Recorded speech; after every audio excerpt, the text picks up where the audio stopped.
अस्सलाम वालेकुम। क्या हाल चाल है? उम्मीद करते हैं कि आप खैरियत से होंगे और हमारी दुआ है कि आप हमेशा खुश रहें, हंसते और मुस्कुराते रहें और इसी तरह हमें अपना प्यार दिखाते रहें। बिल्कुल जी, मेरा नाम मुअज्जम अली। मैं हूं तारिक महमूद। मैं मोहम्मद यूसुफ। तो आज हम इस वीडियो पर रिएक्ट करने जा रहे हैं। वीडियो का टाइटल है इंडिजिनस मैनुअल देसी खाद होममेड डीएपी यूरिया। क्या बात है जी। तो ये जी घर की खाद बनाई हुई है, जो कि भाई हम तो बड़ी महंगी खाद खरीदते हैं, तो ये घर की खाद कैसे बनाई जाती है वीडियो देखते हैं और अपना रिव्यू पर देंगे। और जो चैनल पर नए चैनल को सब्सक्राइब करें। बिल्कुल जी। और इस ओरिजिनल वीडियो का लिंक आपको डिस्क्रिप्शन में मिल जाएगा, जरूर विजिट करें, तो बहुत कुछ चीजें सीखने को मिल सकती हैं। तो वीडियो देखते हैं और अपना रिव्यू पर देंगे। काउंट ऑन करते हैं ये 3 2 1 स्टार्ट। हमारे किसान भाई एक खाद बनाना चाहते हैं जिनसे कि उन्हें खेती में भरपूर फायदा हो, डीएपी यूरिया का उनका संकट है जो वो टल जाए। तो कैसे हमारे किसान एक जो रो गोबर होता है, जो हम जिस गोबर को हम वेस्ट समझते हैं, कुछ ऐसा समझते हैं कि इसका कोई फायदा नहीं है, कि एकड़ में 4-4 ट्रालियों का इस्तेमाल हम करते हैं, तो गोबर का हम प्रॉपर इस्तेमाल नहीं कर पाते। कैसे उस गोबर को आप शक्तिशाली बना सकते हैं अलग अलग चीजों का प्रयोग करके।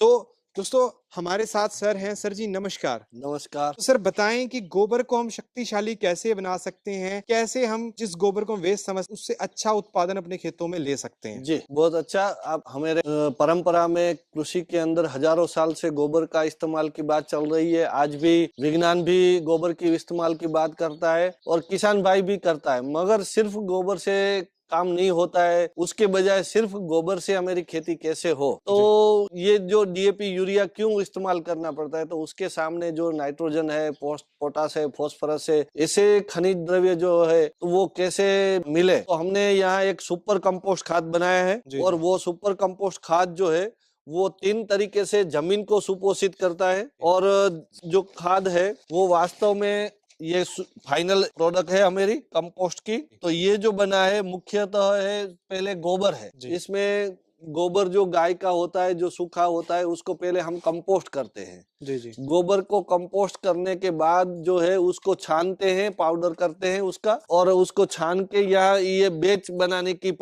जगह है जो वहाँ हम उसका जो परसेंटेज वाइज उसका वजन करके ये 6 टन का एक बेच बनाते हैं। और उसमें हमने गोबर है वो 50%, 3 टन इसमें गोबर हम डालेंगे। उसी तरह अलग अलग खनिज द्रव्य भी इसमें डालेंगे, जैसे कि हम इसमें लिग्नाइट डालते हैं, दूसरा है गेरू है, तीसरी चीज है कि हम जिप्सम का इस्तेमाल करते हैं, चौथा है यहाँ परलाइट है, पांचवी चीज है कि हम एरंडी का खली है, चौथी है नीम की खली है। ऐसे अलग अलग प्रकार के जो 6-7 चीज है वो भी उसमें थोड़ी थोड़ी मात्रा में सब डाल के वो 6 टन का एक बेच बनता है। और ये 6 टन का बेच जो है उसको हम मिक्स करके एकदम एग्जैक्ट, और मिक्सिंग के लिए ये हमारा मिक्सर मशीन जो है उसमें हम डालते हैं। और लास्ट एंड पे उसको जो ऊपर टंकी पड़ी है उसमें से हम सभी प्रकार के खनिज को विघटित करने वाले विविध प्रकार के जो बैक्टीरिया है वो बायो एनरिच हम खाद बनाते हैं। तो सिर्फ हम भौतिक तरीके से जमीन को ठीक होना है ऐसा नहीं है, खनिज द्रव्य भी सभी मिले, जमीन को मक्खन जैसी बनाए, जमीन का पीएच शुद्ध अच्छा कर दे, जमीन के अंदर मुलायमनेस आ जाए, मक्खन जैसी हो जाए, और जमीन में पानी का वाटर होल्डिंग पावर बढ़े। ये सर्वांगीण तौर पे जो एक खाद की परिभाषा है, तो वो परिभाषा को कैसे पूरी हमारे एक खाद से कर सकते हैं उसका एक प्रयास किया है। उसके लिए हमने बायो एनरिच भी किया है, अलग अलग प्रकार के गोकृपा अमृत से लेके जीवामृत भी बनाते हैं। और जो फॉस्फेट सोल्युबलाइजिंग बैक्टीरिया है, नाइट्रोजन फिक्सिंग बैक्टीरिया है, जिंक फिक्सिंग बैक्टीरिया, ऐसे कभी सभी बैक्टीरिया का अलग अलग प्रिपरेशन है उसमें डालते हैं। उसमें थोड़ी छाछ मट्ठा भी डालते हैं और सब लिक्विड फॉर्म में उसको एंड समय मिक्स करते हैं। इससे पहले हम ये गोबर का पाउडर करके गोबर और उसके साथ साथ ये जो अलग अलग प्रकार के खली है, लिग्नाइट पाउडर है, जिप्सम पाउडर है, रॉक फॉस्फेट है, ये परलाइट है, ये गेरू है, रेड कलर का रेड ऑक्साइड पाउडर है, ऐसे कई प्रकार के पाउडर जो है खनिज के वो भी उसमें हम मिक्स करते हैं, जिसके अंदर कोई में आयरन है, कोई में कैल्शियम है, कोई में फास्फोरस है, कोई में सल्फर है। ऐसा करके सभी खनिजों का भी उसमें मात्रा बनी रहे उसके लिए हम उसके अंदर राख भी डालते हैं, उबले की जो राख आती है जिसमें पोटास है। तो ऐसे जो जो ध्यान में आते हैं वो सब चीज हम इसमें डालिए। एरंडी की खली, नीम की खली भी उसमें हम डालते हैं। तो ये कुल मिला के एक एक सभी प्रकार से तीनों तरीके से जमीन को एनरिच करने वाला ये खाद है। जमीन को समृद्ध बनाता है, भौतिक, रासायनिक और बायोलॉजिकल तरीके से। तो दोस्तों मैं आपको बताना चाहूंगा खाद बनाने की प्रोसेस है जो थोड़ी लंबी है, उसके लिए आप फ्री में यहीं से ट्रेनिंग ले सकते हैं, लेकिन थोड़ा सा मैं आपको प्रैक्टिकल दिखाना चाहूंगा।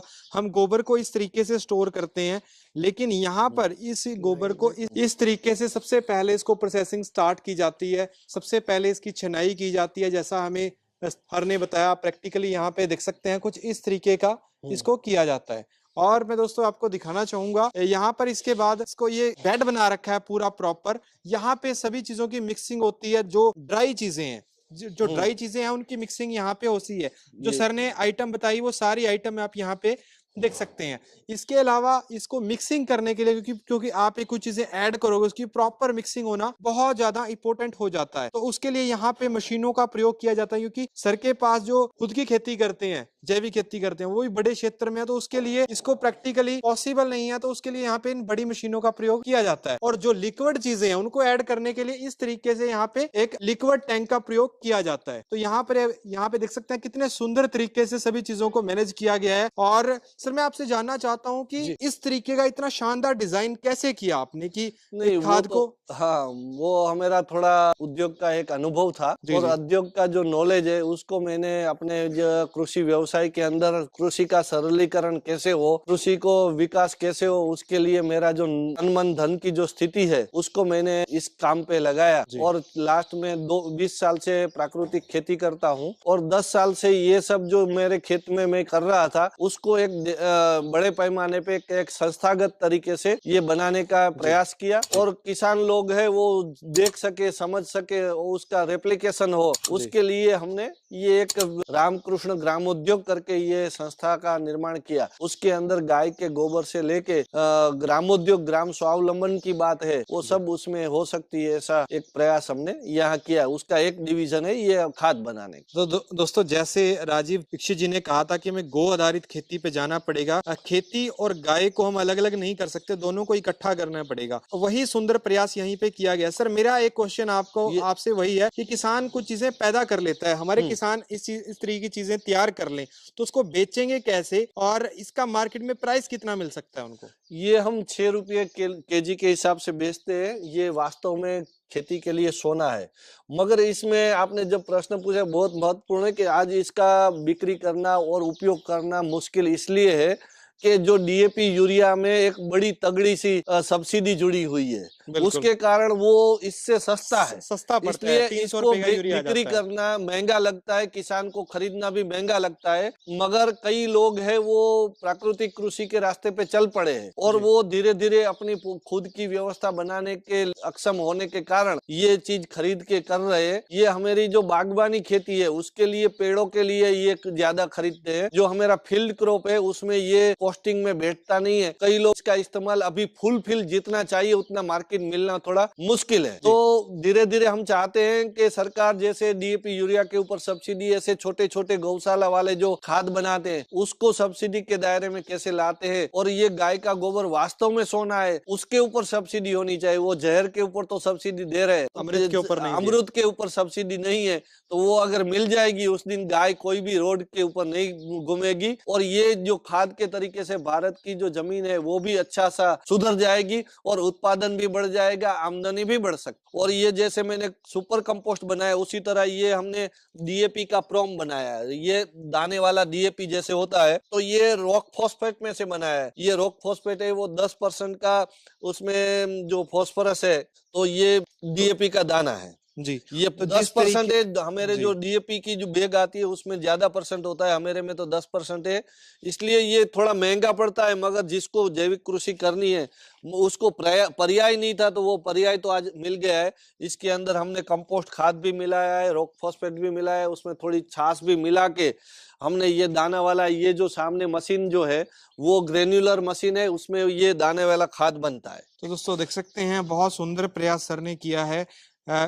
यूरिया का भी तोड़ निकालने की कोशिश की है। जो सबसे बड़ा डीएपी की एक हमारे किसानों को समस्या आती थी कि डीएपी इंस्टेंट, क्योंकि स्टार्टिंग में किसान उसका इस्तेमाल करता है, उसकी जरूरत होती है कि स्टार्टिंग में मेरी फसल अच्छे से जमाव हो जाए और उग आए और अच्छे से ग्रोथ करे। उसका एक सर ने बताया कि उसकी टक्कर का एक सर ने खाद की यहाँ पर काम किया है। दूसरी एक बात मुझे बताने की रहेगी कि जो डीएपी यूरिया है वो तो वास्तव में 2 ही तत्व है। वास्तव में जमीन को विज्ञान भी बोलता है 18 तत्व चाहिए, बिल्कुल सर। माइक्रो न्यूट्रिशन चाहिए। तो वास्तव में जो रासायनिक खाद है वो सभी तत्वों वाला खाद नहीं है, वो आधा अधूरा खाद है। तो हमारा ये जो कंपोस्ट खाद है उसमें हमें हजारों तत्वों वाला खाद, तो बहुत ये सुंदर बात संपूर्ण कही। कंपोस्ट खाद है। तो ये पूर्ण खाद भी है और सही खाद भी है, और वो आधा अधूरा खाद भी है, और वो भी जहरीला खाद है कि जमीन को भौतिक तरीके से खत्म करता है। सिर्फ तत्व देता है मगर उसके सामने वो भौतिक तरीके से जमीन का पीएच है, जमीन का जो फिजिकल जो स्ट्रक्चर है वो हार्ड बना देना, मिट्टी को पत्थर बना देना, पानी का उपयोग बढ़ा देना, जीवों को मार देना,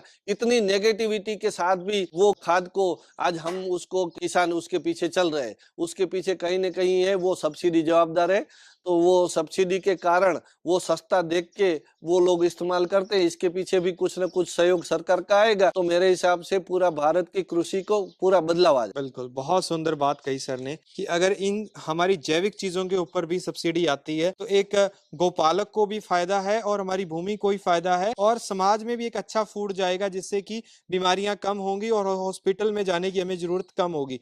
कि कोरोना के टाइम में हमने ये चीज देखी है कि कैसे जो मानव है उसकी हेल्थ कितनी इंपॉर्टेंट हो गई है आज के समय में, तो वह सबसे ज्यादा इंपॉर्टेंट है। तो मैं आपको इस संस्था के बारे में थोड़ा सा बताना चाहता हूँ। यहाँ पर आप भारत में कहीं से भी आके फ्री में ट्रेनिंग ले सकते हैं, क्योंकि ये चीजें ऐसी हैं आपको एक वीडियो में देख के बताना बहुत मुश्किल है, सीखना बहुत मुश्किल है। यहाँ पर आके आप प्रैक्टिकली सीख सकते हैं, वो भी फ्री ऑफ कॉस्ट। अगर आप जैविक खेती करना चाहते हैं तो मैं आपको रिकमेंड करना चाहूंगा कि आप यहाँ पे विजिट करके ये सब चीजें सीख सकते हैं। दोस्तों बात है कॉन्टैक्ट की, तो हम आपको डिस्क्रिप्शन में मेल आईडी वगैरह सब चीजें डिटेल में दे देंगे, तो आप डिस्क्रिप्शन चेक कर सकते हैं। तो सर आपने जानकारी दी इसके लिए बहुत बहुत धन्यवाद। जी धन्यवाद। इस वीडियो को लाइक और शेयर करना ना भूलिएगा। जल्दी मिलते हैं एक नई वीडियो में। धन्यवाद, जय हिंद। चलो जी, वीडियो खत्म हो गया और आज तो ये भाई साहब एक अलग ही तरीका देखा। हम भी यहाँ पे गांव में रहते हैं ना, तो हम भी ये जो गोबर होता है इसका इस्तेमाल करते हैं फसलों में। इससे पैदावार भी अच्छी होती है और ये दूसरा बाकी जमीन भुरभुरी रहती है, जमीन में नमी जो नरम रहती है, ज्यादा देर तक कायम रहती है। नमी भी रहती है और भुरभुरी रहती है, मतलब नरम रहती है। इससे ये फायदा होता है। जिस जमीन पर ये डालते हैं ना तारक, तो वो फसल जो होती है ना वो स्याह मलूम होती है, अच्छी देती है मलूम फसल। होती है भी ना, जमीन ताकतवर होती है। इसके डालने से ताकत आ जाती है जमीन। तो जब पानी में नमी रहेगी वो खाद का भी काम करती है ना, तो वो फायदा तो होता ही है। बिल्कुल, इसमें यूरिया होता है ना। हाँ, तो ये जो बता रहे थे पोटाश है और भी बहुत सारे फास्फोरस, बहुत सारे जो केमिकल्स बता रहे थे, यूरिया भी सारा कुछ। तो ये तो चीजें जो बता रहे थे वो तो खरीदनी ही पड़ेंगी दुकान से या फिर बिल्कुल। लेकिन वो जो है ना वो सस्ते केमिकल है। कौन से? वो जो बता रहे हैं ये जो है वो 3 टन ये गोबर रखते हैं ना, उसको पीस के अच्छे से उसका बना रहते हैं सूखा पाउडर, सूखा पेस्ट या सूखा जब बन जाता है और उसमें वो मिलाते हैं, मिक्स करते हैं। साथ में वो केमिकल जो लिक्विड में होता है उसको भी ऐड करते हैं। और जो मशीन है वो मिक्सिंग मशीन वो काफी धासु बनी थी, काफी लंबी थी और जिस तरह घूम घूम के वो गरारी से बनी हुई थी। भाई साहब उनका बिजनेस भी है और अपनी जमीनों के अंदर भी डालते हैं। लेकिन उनका भी जो मुद्दा था वो नजर आता है कि जो है वो खाद जो केमिकल तो इसमें भी है तारक साहब, बिल्कुल केमिकल से पाक तो ये भी नहीं है, लेकिन थोड़ी मात्रा में, बिल्कुल मुकम्मल तौर पे तो नहीं। वो तो दूसरी तो पता ही सारा ही मुकम्मल ही केमिकल है, तो उसका नुकसान होता है, इसका नुकसान कोई। ये 50% है। ये इसका तारक भाई को जो डीएपी जो पैदावार बढ़ाने के लिए जो खाद इस्तेमाल करते हैं ना, अगर वो जमीन के अंदर ना डाले जाए, जिस जमीन के अंदर वो नशे पर लग जाती है ना। अगले साल आइंदा साल अगर आप नहीं डालेंगे तो फसल ऐसे हो जाएगी, पैदावार फसल ही बहुत कमजोर हो जाएगी। वो जैसे कोई नशेड़ी होता है ना, नशे पर लग जाता है। तो ये कुदरती का तो भाई अलग ही मजा है। वैसे ये इसराइल में भी इस तरह के तरीके हैं जो है ना देसी। एक भाई मुझे बता रहे थे कि वो ना जो गोबर है ना इसके साथ वो गडोए हम बोलते हैं, उनको पता नहीं इंडिया में क्या बोलते हैं, बारिश के मौसम में हाँ, तो वो उनके जरिए वो खाद पैदा की जा सकती है, वो कीड़े से छोड़ के वो तो इंडिया में भी होती है। इंडिया में, हाँ वही ना, वो तरीका वो खाद जो है वो बेहतरीन होती है। लेकिन इधर हमारे यहाँ पाकिस्तान में उसका कोई कंसेप्ट ही नहीं है, करते हैं लेकिन नहीं हमने तो इधर कहीं भी नहीं देखा। वैसा मौसम में यार निकलते हैं नहीं जमीन में तो निकलते हैं लेकिन प्रॉपर खाद तो नहीं बनाते, लेकिन इंडिया में ये बनाते हैं, इंडिया में बनाते हैं। हाँ वो तो जमीनों में मौजूद जमीन में होते हैं मौजूद वो, लेकिन वो ज्यादा ठंडी जगह पर रहते हैं, नरम रहते। वो जमीन देखिए वहाँ पर नरम होगी और वो जो खा के वो प्रोसेस होता है वो खाद ही होती है उनकी, जो मट्टी निकलती है वो छोटे छोटे खाद की तरह ही वो दाने वो खाद ही समझ होती है। वो प्रोसेस होकर उसके अंदर से निकलती है, जो मट्टी खाते हैं उसके अंदर वो जो मिला कर फुजरा बोल सकते हैं। हाँ तो वो भाई बेहतरीन चीज है ना, उसका नुकसान कोई नहीं। ये जो खाते वाली गंदम खाते हैं तारा सुबह सुबह ना मुंह कड़वा कड़वा बदबू होता है। अगर इसकी बजाय हम गोबर का इस्तेमाल करें ना, प्योर गोबर का भाई साहब, और मजे होते हैं उसके, और ये ताकत भी ना है। बिल्कुल ऐसी बात है, लेकिन खाली गोबर डालने से ना पैदावार नहीं होती। और ये जो नहीं लेकिन उसकी प्योरिटी तो वो तो कमाल है, वो मतलब जितनी होती है वो। लेकिन एक और बात है, जितनी ज्यादा पब्लिक है दुनिया के अंदर भी उसकी जो डिमांड पूरी करने के लिए अगर इनका फर्टिलाइजर जरूरी है भाई। लेकिन जो ये तरीका बता रहे हैं अगर इसके ऊपर भी लग जाए तो ये मैं कहता हूँ ये थोड़ी सी मकदार बढ़ा दें, ऐसी बात है तो फिर बेहतर हो सकता है। आप फसलों को आप दरख्तों के लिए इस्तेमाल कर सकते हैं, जो फलदार दरख्त होते हैं। सही बात है, उनके लिए ज्यादा बेहतरीन चीज है। तो ये बड़ा ही कमाल का आइडिया भाई, और ये इस्तेमाल करना जो कई करते भी होंगे इंडिया में, तो यहाँ पर ये सिस्टम नहीं है। वैसे जो अभी जो है ना, पहले पाकिस्तान में वो साइलेंस सिस्टम भी नहीं था, तो जो ये फार्मिंग करते हैं, जो गाय भैंसे रखते हैं बड़े पैमाने पर, जो बाजरा है वो भी पहले नहीं था, आहिस्ता आहिस्ता लोग वो भी लगा रहे हैं, क्योंकि जो कमी आती है ना चारे की। भाई दौर तरक्की का है ना, जदीद टेक्नोलॉजी का इस्तेमाल करेंगे तो ही फ्यूचर में फायदा। हमारे कुछ बड़ वडेरे में बोलते हैं वो दातरी से हमने चारा काटना, वो जो दातर वगैरह थे जो मशीनरी है तो वो बोलते हैं उससे चारा कम। वो तो भाई कई होते हैं ना, आज भी कई बंदे जो है ना गाँव में भाई ऐसे कहते हैं जी ट्रैक्टर से ना वो जमींदारी करने से ना वो उसमें बरकत नहीं होती जी, वो ऐसे होते हैं कि तो जो भाई देख ले फिर बरकत वाले वो सारा दिन लगे रहते हैं। वो भाई साहब ये ट्रैक्टर ना, ये ट्रैक्टर ना मर जाना था बंदों ने, तो मरते थे, जानवर मर जाते थे। सही बात है, गर्मी में काम कर करके जानवर मर जाते थे। जब वो गंदम का फला, वो पंजाबी में फला बोलते थे, वो हमारे जो वालिद थे वो करते थे, वो जो बैलों के साथ वो थ्रेशिंग वो करते थे, गंदम साफ करते थे ना, जो वो कहते थे जब वो टाइम होता था ना जाने का, तो जो बैल होते थे बेचारों के ना मुंह से वो जुगाली वो गिर जाती थी कि सारा शाम तक उनको ऊपर चलाए रखना, ऊपर वो बेचारों को चला चला के कई मार जाते थे उधर। ऐसी बात है। तो वो तो बाकी जुल्म ही था वो दौर पुराने में, जो सारा काम बैलों से। लेकिन आज भी हम तारक भाई पुराने दौर के अंदर होते हैं, लेकिन अभी किस तरह की उनके पास उनसे तो भाई हम मशीनरी की बिना पर वो भाई इतनी पैदावार ले रहे हैं। हमारे यहाँ वो पुरानी टेक्नोलॉजी जो 50-60 पुरानी टेक्नोलॉजी ना जो उन्होंने आज से 50 साल पहले बनाई थी, आज भी वही है। पाकिस्तान में बहुत सारी टेक्नोलॉजी है ऑलरेडी चल रही है, जहाँ पर ज्यादा जमीनें लोगों के पास, वहाँ पर वो मशीनरी सारे काम कर रही हैं। बिल्कुल कर रही हैं, लेकिन हमारे इलाके में जमीनें थोड़ी हैं, तो इसलिए वो छोटे जिम्मेदार इतनी बड़ी मशीनों का इस्तेमाल नहीं ना कर पाते। तो जिनके वो सैकड़ों मुरब्बे हैं, सैकड़ों एकड़ जमीनें, वो उधर मशीनें हैं, रात वो गंदम सारी करके काट कर चल गई। जो सब पहले जो होती थी ना, कमान के जो ऊपर वाला छिलका होता है वो उसको आग लगा देते। मैं गया था परसों पहले उधर ज्यादा खुले इलाके में, वहाँ पर वो भाई बेच रहे हैं या वो बेचते हैं, फैक्ट्री वाले लेते हैं।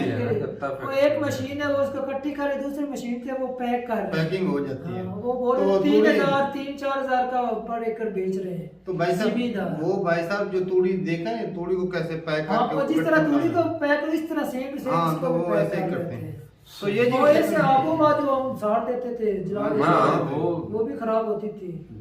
तो ये भाई टेक्नोलॉजी पाकिस्तान में है, लेकिन हमारे इलाके में इसलिए नहीं क्योंकि जमीनें लोगों के पास बहुत कम है इधर जी। तो जो जिसके कई मुरब्बे हो, 100 एकड़ के हिसाब से जमीन हो, वहाँ पर जो बड़ी बड़ी मशीनें आती हैं, वो एक ही दिन में वो सारी गंदम काट के साफ करके दाने अलग करके दे देते हैं, और भूसा है। हार्वेस्टर। हाँ, तो वो भाई सारा कुछ है इधर भी, लेकिन वो हमारे इलाके में नहीं है।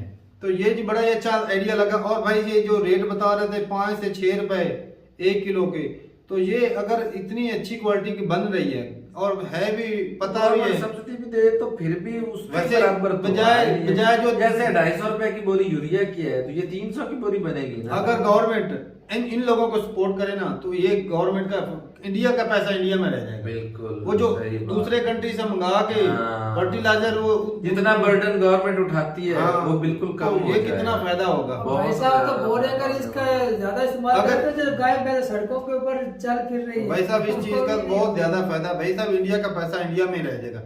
फर्टिलाइजर जो इंपोर्ट करनी पड़ती है वो तो नहीं करनी पड़ेगी। और ये भाई साहब सेहतमंद चीज है। बिल्कुल, अगर इनकी क्वालिटी बेहतर की जाए और इनकी पैदावार अच्छी हो, तो फिर भाई साहब गवर्नमेंट इसके भी ऊपर रिस्क ले सकती है। तारक भाई वो जो जिम्मेदार नहीं अफोर्ड कर सकते 1200-1300 की बोरी डे को, वो अगर ये भी इस्तेमाल कर रहे हैं तो भाई काफी ज्यादा पैदावार को फर्क पड़ने वाला है। बेहतर है भाई, बेहतर है। तो ठीक, कुछ ना होने से कुछ होना बेहतर है। सही बात है। तो ठीक है भाई साहब, मिलते हैं नई वीडियो के साथ, तब तक के लिए इजाजत दें। अल्लाह हाफिज।